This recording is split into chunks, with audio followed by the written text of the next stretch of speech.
숭실대학교 한국기독교문화연구원이 우리나라 근대전환기에 기독교의 역할을 돌아보는 연구를 진행하고 있어 관심이 모아지고 있습니다. 종교로서의 기독교를 넘어 기독교가 우리 사회와 문화에 어떤 영향을 미쳤는지에 대한 인문학적 연구를 통해 오늘날 한국교회가 회복해야 할 신앙의 본질을 찾아가고 있습니다. 오요셉 기자입니다. 숭실대학교 한국기독교문화연구원이 한국의 근대 형성 과정에서 기독교의 역할을 돌아보는 연구를 진행하고 있습니다. 19세기 말 개항과 식민화, 분단이라는 역사적 격변 속에서 기독교가 어떤 인간상과 사회상을 제시하고 실질적으로 어떤 삶의 변화를 이끌었는지 살펴보는 겁니다. 문학과 역사, 철학 등 인문학 전반에 걸친 연구를 통해 기독교 신앙의 본질을 탐구한다는 점에서 의미가 깊습니다.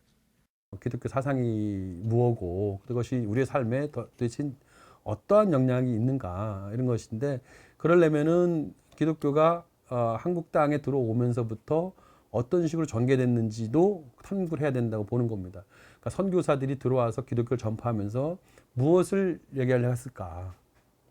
어떤 삶을 목표로 했을까? 연구진들은 당시 기독교는 신문물과 지식의 유입 통로 역할을 했을 뿐만 아니라 지성구조와 인식체계를 전환하는 근본적인 의식의 변화를 이끌었다는 점을 강조했습니다. 특히 초기 선교사들은 근명과 성실, 정직으로 대표되는 청교도 정신을 강조하며 기독교 윤리체계를 뿌리내렸다고 말했습니다. 실질적인 민중 계몽과 더불어 기독교 세계관에서 비롯된 행동 양식의 변화를 통해 총체적인 사회 변화를 일으켰다는 설명입니다. 새로운 문물에 대한 수용, 어떤 변형, 확산 이런 것들이 이제 그 기독교라는 매체를 통해서 일어나는 것들을 볼 수 있겠고요. 기독교가 우리에게 들어오면서 우리가 갖고 있었던 생각들의 변화가 많이 생겼고 행동의 변화도 생겼고 관혼 상제 이 의식도 사실 기독교가 들어오면서 바뀌면서 생활이 바뀌고. 한국기독교문화연구원은 초기 한국 기독교가 보여준 변혁성과 윤리적 덕목은 지금도 여전히 유의미하다며 오늘날 한국교회는 그 본질을 잃고 기독교 신앙의 말단만을 쫓고 있다고 지적했습니다. 기독교가 당시 사회 문화적 변혁을 일으킬 수 있었던 원동력은 그 이면에 있던 근본적인 가치관의 변화와 모범이 되는 윤리성에 있는 것인데, 한국교회는 이에 대한 사유 없이 양적 성장에만 몰두했고 그 결과 맹목적인 기복신앙이 됐다는 비판입니다.